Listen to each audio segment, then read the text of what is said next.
Nuestro siguiente ponente va a ser José María Benlloch, que nos va a relatar su experiencia en la gestión de la propiedad industrial desde la visión de las instituciones científicas en el ámbito nacional.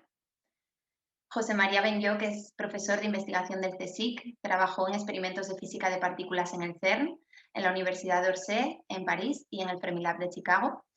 Es premio extraordinario de doctorado en 1990 e investigador del MIT bajo la dirección del Premio Nobel de Física Jerome Friedman. En 1996 vuelve al CERN para investigar en detectores de radiación. En 1998 en el IFIC funda un grupo de investigación en imagen médica en España que desarrolla varios aparatos de diagnóstico por imagen, patentando alrededor de 40 diseños innovadores.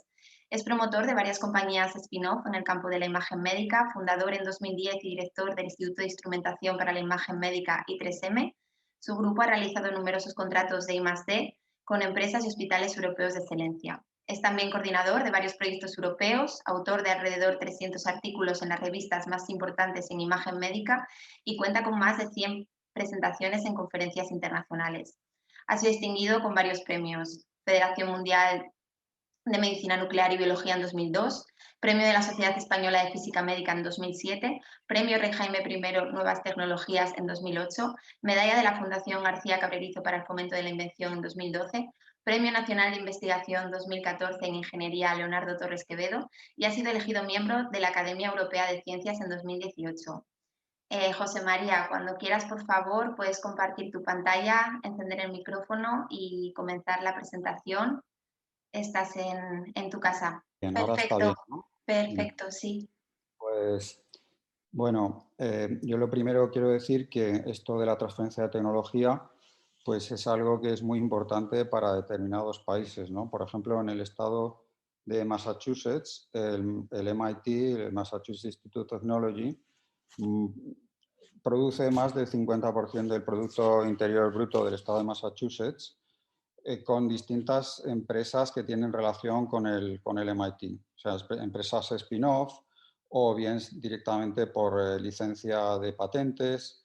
En fin, ya veremos los distintos tipos de transferencia, pero me parece muy significativo que el 50% del PIB del estado de Massachusetts sea que tenga relación con el MIT. En Alemania se distingue muy bien entre la ciencia básica, los institutos Max Planck y los institutos Fraunhofer, donde se desarrollan aplicaciones. Y en los institutos Fraunhofer, pues el 50% de la financiación o más procede de las empresas. Son contratos que tienen con distintas empresas y a su vez el Estado concede más financiación a los institutos que tienen más transferencia tecnológica con las empresas, a base de plazas permanentes, aunque la mayoría de la gente está empleada a través de contratos con empresas. Pero conforme aumenta el número de contratos, pues también se proporcionan más plazas para esos institutos. Bueno, ahora vuelve a ocurrir aquí, ¿de acuerdo? Bueno, en Valencia, por centrarnos aquí, se han producido muchas diferentes formas de transferencia. Diría que fundamentalmente tres, ¿no? Son modelos diferentes de transferencias. Por ejemplo, pues Abelino Corma, fundador del ITQ, pues realiza su transferencia a través de licenciar las patentes que obtiene de procesos químicos. Normalmente hace una planta piloto y esa planta piloto pues se vende directamente a grandes multinacionales, bueno, fundamentalmente del mundo de la industria petroquímica, pues para mejorar los procesos, optimizar la catálisis del petróleo y sus derivados. Él piensa que su spin-off es el propio instituto y no ha realizado spin-off, sino que directamente licencia la tecnología. Otra forma de transferir pues es lo que ha hecho, por ejemplo, Agustín Escardino, fundador del Instituto de Tecnología Cerámica de Castellón y de la empresa Ítaca, que es una empresa spin-off que vendió a unos inversores o industria italiana. y digamos que él permaneció en el centro de investigación, pero creó una spin-off que posteriormente se vendió a la industria europea.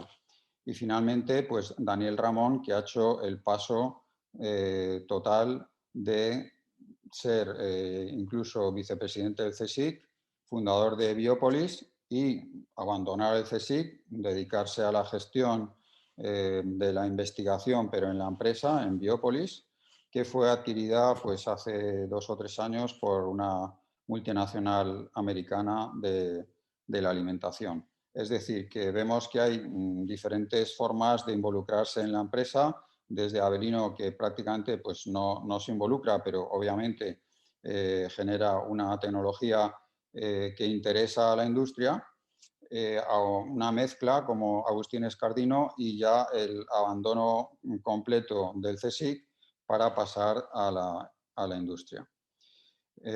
Todas estas formas son buenas, no hay ninguna de ellas que sea mejor que otra. Muchas veces va a depender de la tipología del producto, ¿no? Yo creo que en el mundo químico es probablemente más fácil licenciar haciendo una planta piloto, pero en otro tipo de industria, por ejemplo, en la industria de los medical devices, que es la que yo me dedico, pues lo que observamos es que las grandes compañías lo que les interesa es que haya ya algo que esté funcionando y que incluso se esté comercializando, con lo cual pues a veces no hay más remedio que crear esta spin-off para interesar a la industria, ¿no? Bueno, esa ha sido mi experiencia, ahora le contaré un poco más detalle. En este caso, pues si se crea una spin-off, es muy importante en las relaciones entre el centro de la investigación y la empresa spin-off que se ha generado. Es muy importante distinguir claramente entre centro de investigación y empresa. Es verdad que al principio pues es posible que la empresa pueda incluso estar físicamente durante, yo diría, un año máximo en el propio instituto, pero cuanto antes hay que intentar que la empresa no esté incluso físicamente en el instituto, sino que tenga su vida propia, que entren inversores, que lo gestionen ellos, ¿no? Es muy importante distinguir entre la empresa y el centro de inversión. Ahora mismo en un instituto que se ha creado al lado del IFIC, que es el Idosis Bio, pues hay una convivencia entre la empresa, hay algunas empresas, según tengo entendido, y que están en el propio centro de investigación, pero es muy importante crear esta separación para evitar suspicacias y luego pues que quede muy claro de quién es cada cosa, ¿no? Y bueno, pues que los centros de investigación son centros de investigación. Nosotros no somos empresarios y probablemente, bueno, de todo hay excepciones, ¿no? Como hemos visto antes, Daniel Ramón ha resultado ser no solo un excelente investigador, sino también un muy buen empresario, ¿no? Pero en general los perfiles son bastante diferentes, los caracteres son muy diferentes, aunque pensamos que tenemos capacidad para hacerlo todo, no es así, nuestra mente es muy diferente de la mente de un emprendedor. Hablando pues de éxito, bueno, esto es una estadística bastante antigua, pero se ve como después de crear una empresa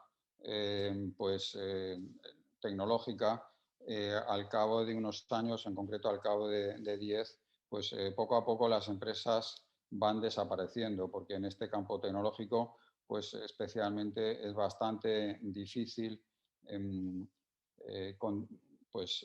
mantenerse la primera línea y que la empresa pues, consiga no solo sobrevivir, sino también pues, ir creciendo. Lo que es interesante es la percepción de los emprendedores, ¿no? Más del 80% pensaba cuando se creó la empresa que tenía probabilidades de más del 70% de éxito, y más del 30% pensaba que tenían una probabilidad del 100% del éxito. Sin embargo, pues este optimismo inicial pues no estaba vinculado al éxito final, ¿no? O sea, es normal que la gente pues cuando empieza pues tiene un sentido muy positivo, pero este sentido poco a poco va bajando porque es muy difícil. Luego, también uno se podría plantear qué pasa entre los primeros y emprendedores y los que han fallado previamente, ¿no? Más o menos el porcentaje de éxito es el mismo, si acaso un poquito mayor entre los que ya han fallado. Y los que han tenido éxito previamente, pues tienen también una probabilidad de éxito un poco mayor, pero tampoco es que sea del 100%. O sea, que uno ha tenido éxito, pues esto implica que la suerte es un componente bastante importante en el éxito de este tipo de empresas. Bueno, pues digamos que los consejos generales respecto de los investigadores que quieren crear una spin-off, pues yo diría, el primero es que nosotros que somos investigadores no somos empresarios, entonces pues hay que buscar un socio, un fondo de capital riesgo, inversiones privados, etcétera, con el que nos podamos entender bien y delimitar muy bien las tareas de I+D y de la empresa. No involucrarse en las tareas de la empresa, porque si no dejamos hacer lo que tenemos que hacer, que es la investigación. Cada uno tiene que hacer lo suyo. Nosotros somos, se supone, buenos investigadores, pero los que gestionan la empresa pues tienen que hacer esa gestión bien y cada uno tiene que hacer lo suyo. Aquí en este sentido pues hay que ser generoso porque el que está invirtiendo primero pues está poniendo dinero. Nosotros normalmente pues no ponemos prácticamente muy poco dinero respecto del que el inversor invierte y en este sentido pues hay que ser generosos. Nosotros si queremos hacerlo todo no vamos a poder, entonces hay que ceder para que alguien pueda llevar a cabo lo que nosotros pensamos que puede ser interesante para la sociedad. Hay que tener paciencia, hay que tener inteligencia estratégica y emocional, empezar por lo más fácil. Si tenemos una tecnología que se puede aplicar a varios campos, pues coger lo que sea más sencillo, la parte más fácil de implementar antes que otra cosa, ¿no? Otro consejo pues, que daba este hombre, que la verdad es que tampoco es que me resulte muy simpático, pero en esto pues, tenía razón, ¿no? Que tenemos que ver cuál es la ventaja competitiva respecto de lo que hay en el mercado, ¿no? Si no tenemos esa ventaja competitiva, lo mejor es no empezar. Mm, Nosotros cuando empezamos a hacer la primera spin-off, bueno, pues pensábamos que teníamos una ventaja competitiva porque utilizábamos, digamos, cristales continuos para detección de rayos gamma en lugar de cristales pixelados, que es lo que estaba utilizando la industria. Pero esto al final, en que tenía alguna ventaja técnica, como determinar la profundidad de interacción, en realidad la ventaja más importante pues, es que eran más baratos de producir, ¿no? Y esto pues es lo que hizo que posteriormente se pudiera transferir esta tecnología. Aquí veis el primer prototipo de escáner PET que desarrollamos en el IFIC, no sé, pues en el año 2003 o 2004, no lo sé. Luego pasó a la empresa y al final, bueno, pues ya después de todo el desarrollo, pudimos ver aquí a la derecha imágenes, en este caso del esqueleto de un ratón, y las comparábamos con un producto similar que tenía Siemens. Siemens abandonó este mercado porque no era suficientemente importante para ellos y probablemente también porque empezaba a haber ya muchas empresas pequeñas como la que había, como la spin-off nuestra, que que les podían hacer daño, ¿no?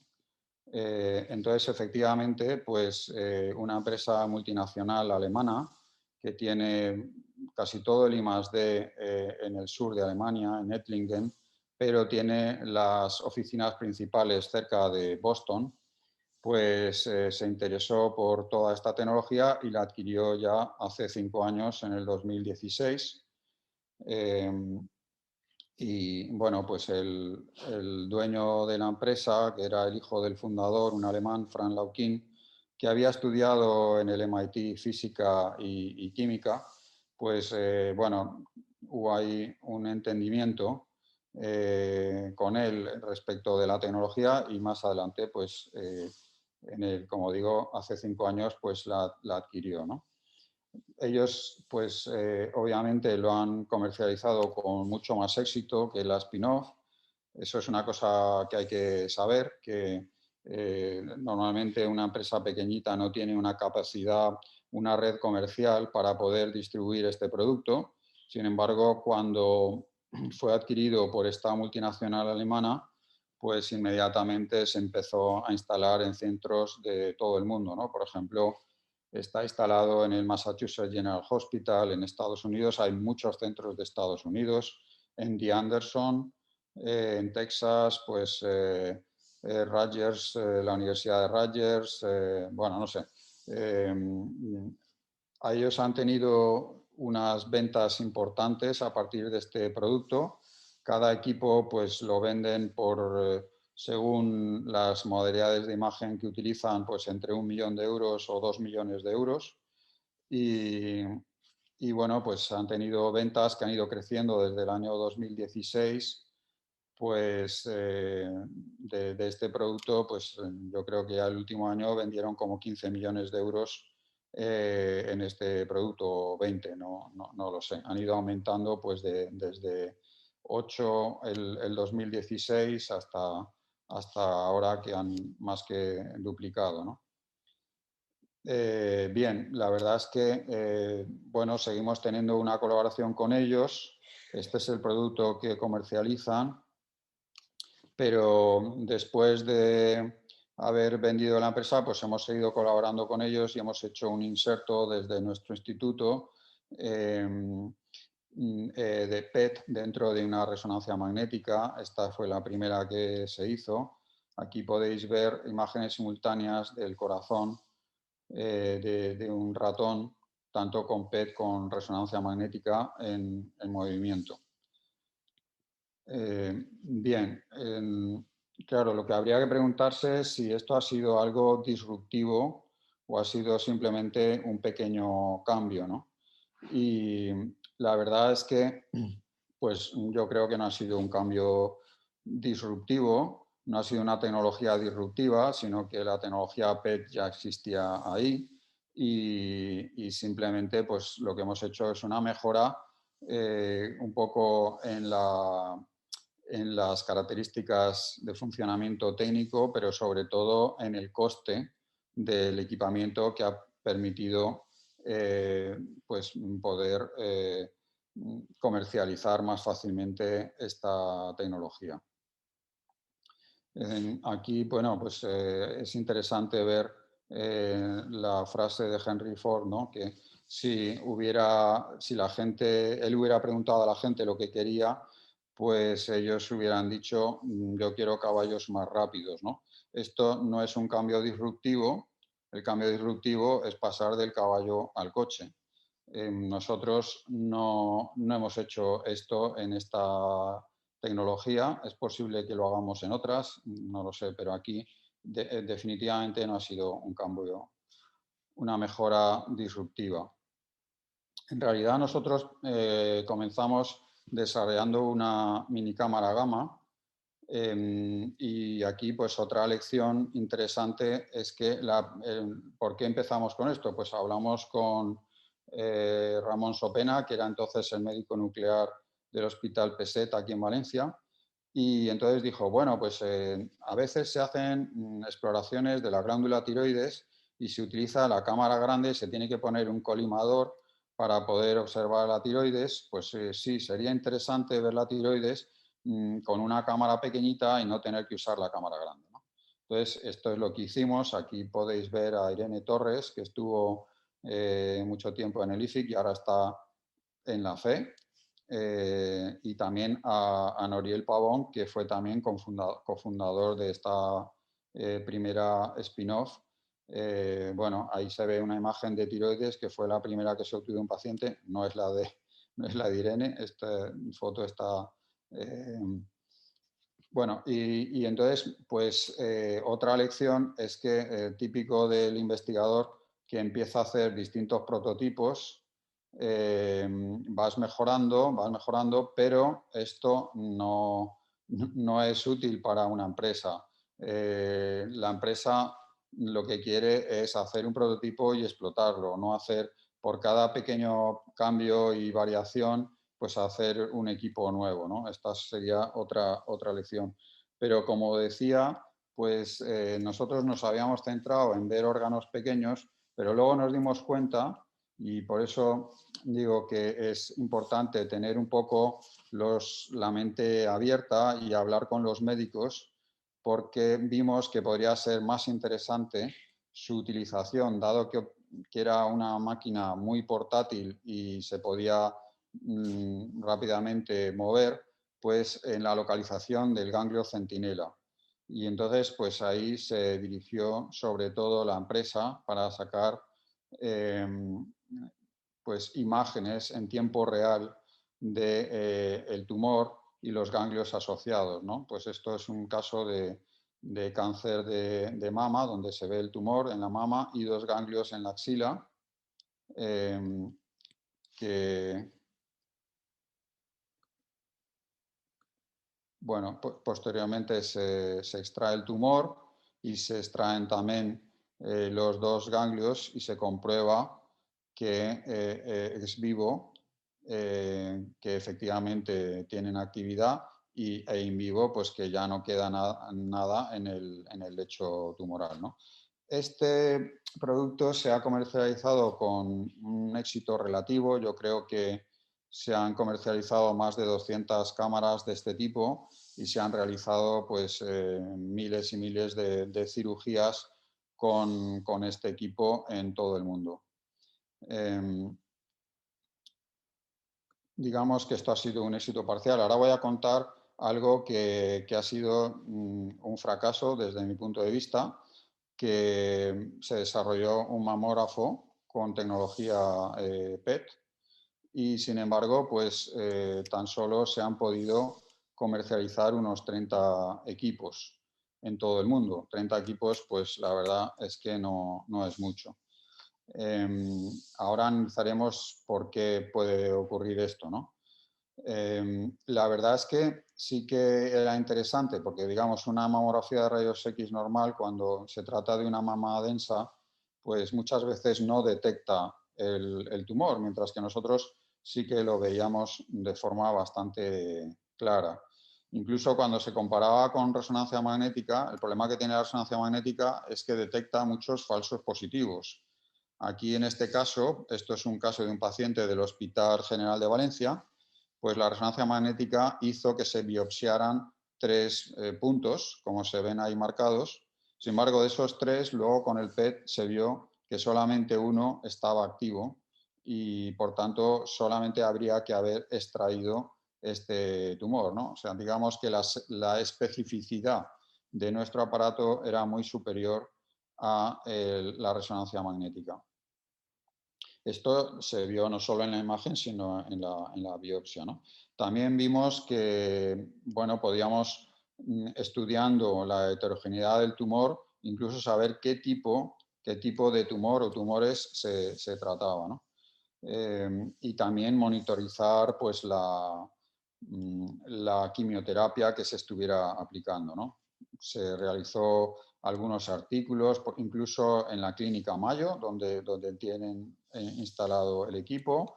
Los chinos compraron, bueno, una empresa china compró e instaló varias, yo creo que como 8 mamógrafos en Saigon, pero en Shanghái, pero Sin embargo, como digo, pues pienso que fue un fracaso porque, o está siendo un fracaso porque solo se han comercializado 30 equipos, ¿no? ¿Por qué? Pues a lo mejor es porque los radiólogos necesitan que el equipo valga para muchas aplicaciones. Sería interesante que también valiera para otros órganos, ¿no? A lo mejor no están interesados los radiólogos nada más que en los equipos de cuerpo completo, que todos los pacientes pasen por el mismo equipo independientemente del problema que tengan, sea mama, sea próstata, sea cualquier problema oncológico, que todos pasen por la misma cámara. Sin embargo, pues esto no es siempre cierto. Por ejemplo, General Electric, Siemens y Philips desarrollaron y están comercializando desde el año 2011 equipos de cuerpo completo de PET resonancia y, sin embargo, desde hace 10 años solo han vendido 100 entre las 3 empresas en todo el mundo. Esto también es un fracaso. Es como si cada una de estas empresas hubiera vendido 30, ¿no? ¿Por qué? Y ellos son grandes multinacionales que conocen muy bien el mercado. ¿Es porque es demasiado caro? No lo sé todavía. Es algo que habría que analizar. Probablemente es porque es demasiado caro. Eh, a lo mejor a los radiólogos no les gustan los equipos dedicados. Bueno, pues esto no es cierto. Por ejemplo, en mamografía se utilizan los mamógrafos de rayos X que solo se dedican a esto y, sin embargo, se venden mucho, ¿no? A lo mejor es que falta encontrar lo que se llama el killer application, ¿no? Es decir, una aplicación que demuestre que tú estás viendo alguna enfermedad con mayor sensibilidad o estás detectando mucho más claramente un problema médico que no se detecta de otra forma, ¿no? En cualquier caso, este killer application requiere de un ensayo clínico que requiere una inversión a su vez muy alta.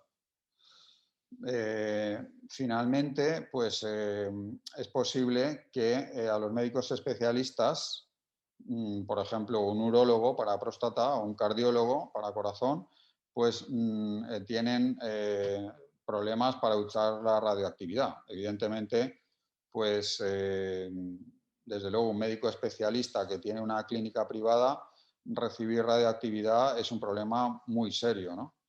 Pero claro, aquí tenemos que plantearnos quién es el usuario final, el radiólogo o es el médico especialista.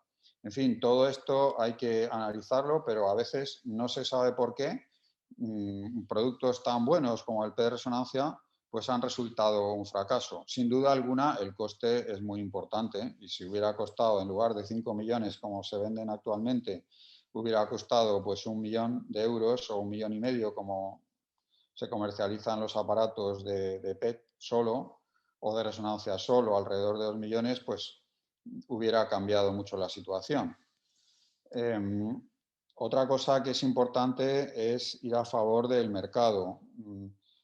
Por ejemplo, pues respecto a la detección de Alzheimer, del tratamiento de Alzheimer, pues siempre se dice que es importante comenzar antes el tratamiento, aunque realmente pues ahora mismo todavía no existe un tratamiento, pero me acuerdo que en el año 2016 salió esta portada en Nature donde se hablaba de un nuevo medicamento que era un anticuerpo monoclonal que bloqueaba el amiloide y bueno, pues apareció en los primeros resultados en ensayos de fase 1.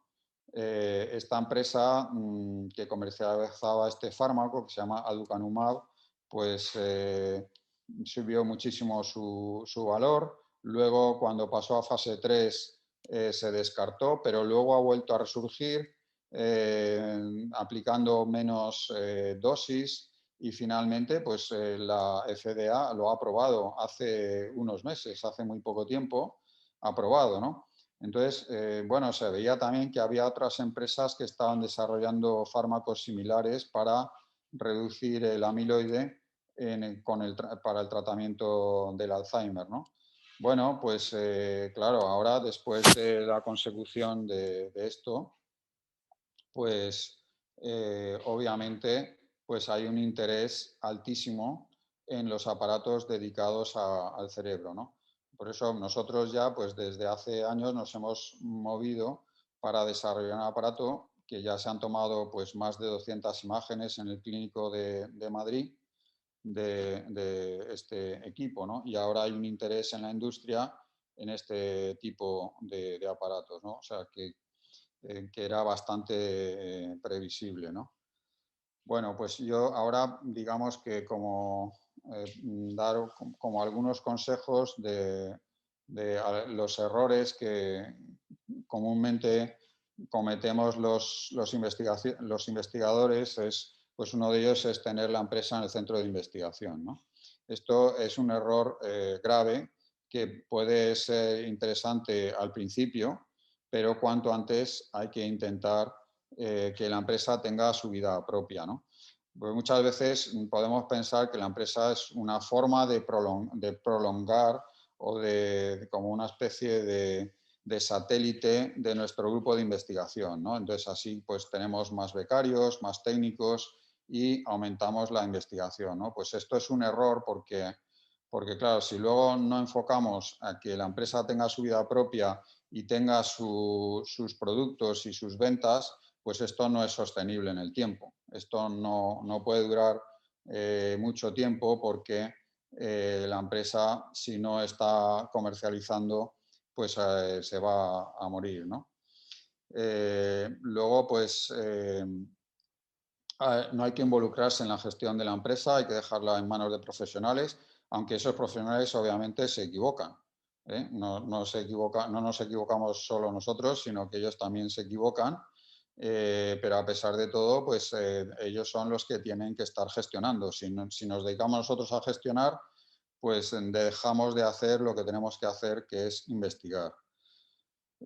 Otro error es ir en contra del mercado, ¿no? Sino que hay que oír mucho a los clientes, ¿no? En nuestro caso, pues ha sido los médicos, en este ejemplo que os he contado antes, pues hablar mucho con ellos y ver qué es lo que les interesa, qué es lo que no tienen y que podrían tener con la tecnología que estamos desarrollando. Otro error es pensar que se va a ganar mucho dinero. Si este no puede ser el objetivo nuestro porque,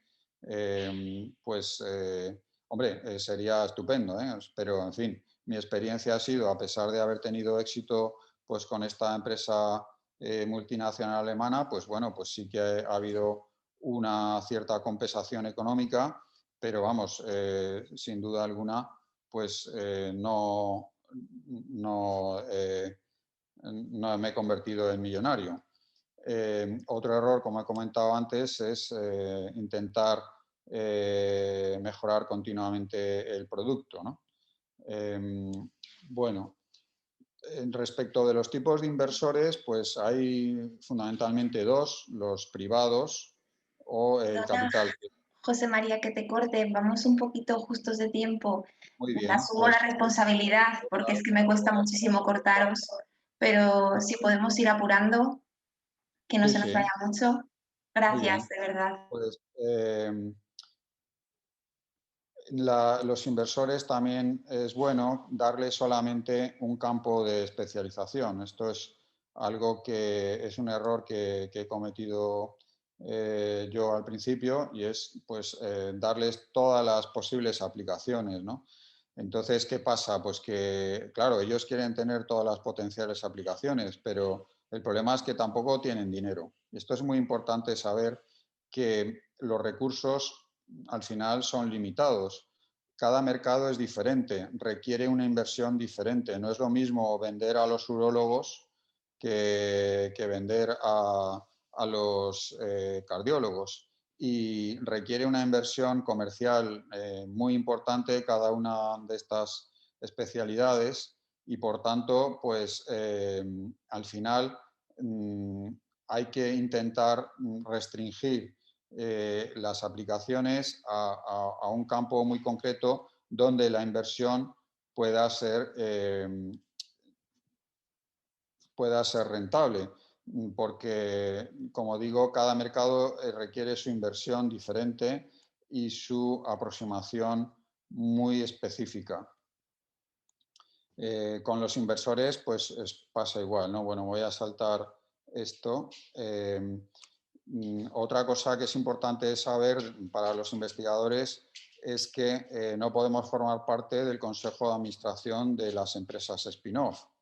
Y yo diría que esto es una bendición, porque he conocido a algún compañero pues, que ha creado alguna empresa, en concreto pues, en Barcelona, que luego pues, ha entrado en concurso de acreedores y es bastante desagradable para si alguien está en el consejo de administración, pues pasar por todo este procedimiento concursal, etcétera, ¿no? O sea que el hecho de no pertenecer al Consejo de Administración para mí es una gran suerte porque te libra de cualquier responsabilidad. Y es lógico, si como estamos diciendo, nosotros no tenemos que gestionar la empresa, pues son los que las gestionan los que son los responsables de eso, ¿no? Cada responsabilidad viene asociada con, a su vez, pues con unas posibles pues está asociado a un mayor salario probablemente, pero también está asociado a un riesgo mayor, ¿no? Luego tampoco podemos poseer más del 10% de las acciones de las empresas, aunque esto se puede cambiar si la empresa es efectivamente una spin-off, entra el CSIC en el accionariado de la empresa.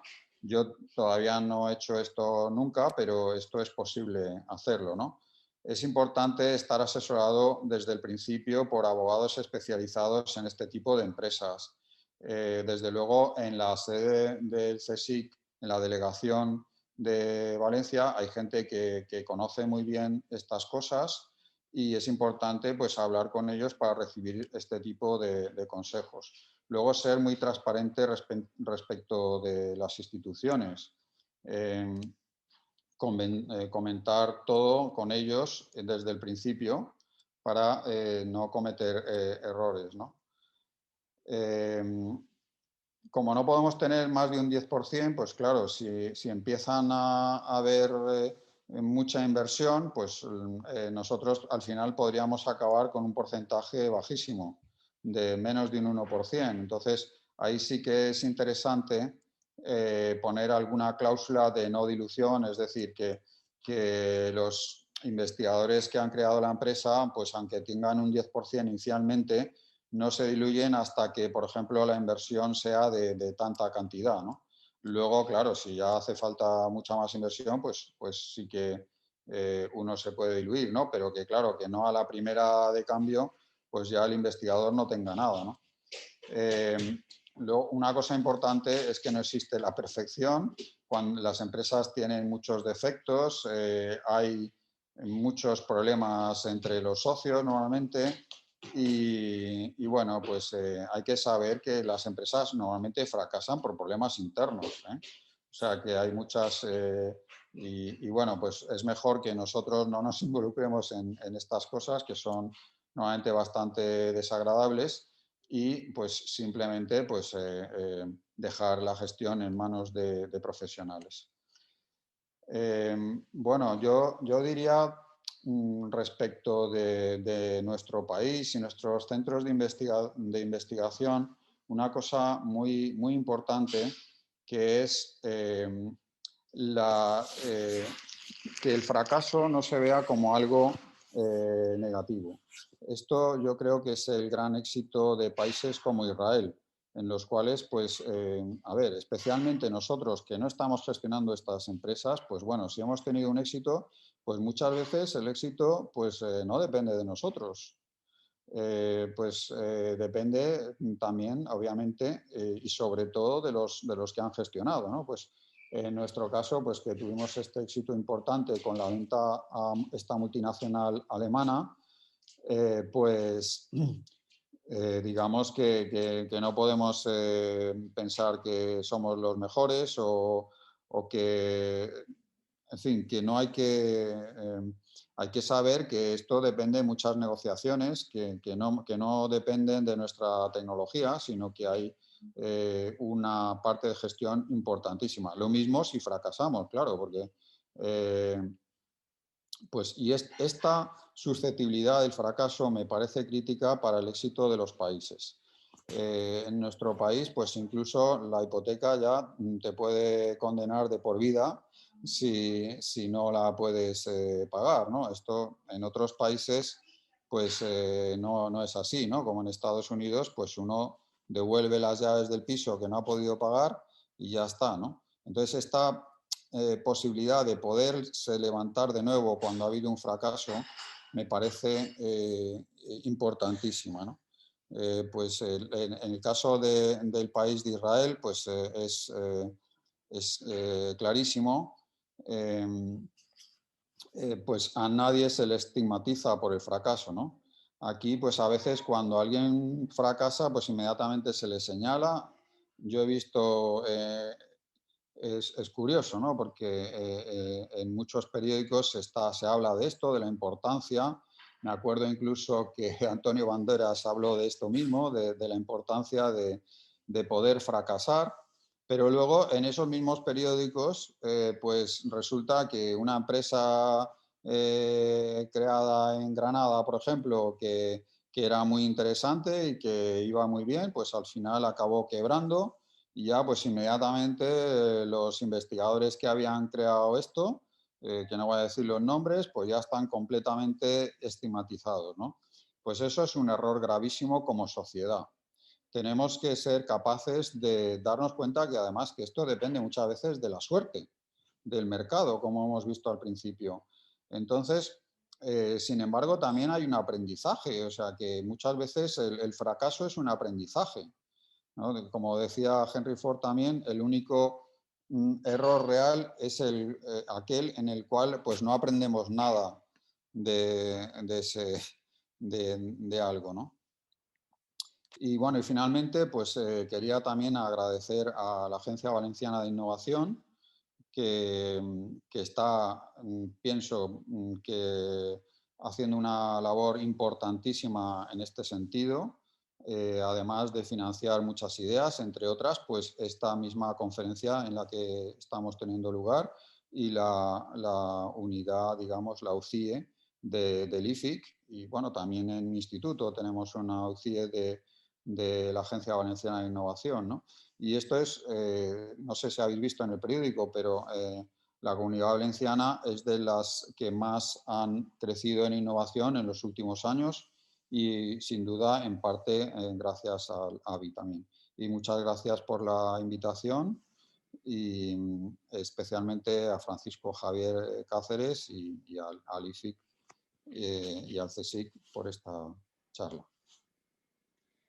Muchas gracias, José María, por compartir tu gran experiencia, tus sabios y buenos consejos y también por compartir los errores cometidos, que es de lo que menos nos gusta hablar en muchos casos por su asociación al fracaso, como bien comentas, pero es muchas veces lo más útil de cara a llegar al éxito, ¿no? Bueno, vamos con media hora de retraso, asumo totalmente la responsabilidad. Me gustaría saber, José María, si vas a estar disponible para las preguntas finales, ya que tu charla ha generado mucho interés y sería interesante Sí, que luego pudiéramos tratar los temas preguntados con calma. sí, sí, sí, muy bien. Pues si te parece bien, paso directamente al siguiente ponente y al final recopilo todas las preguntas y tratamos los temas.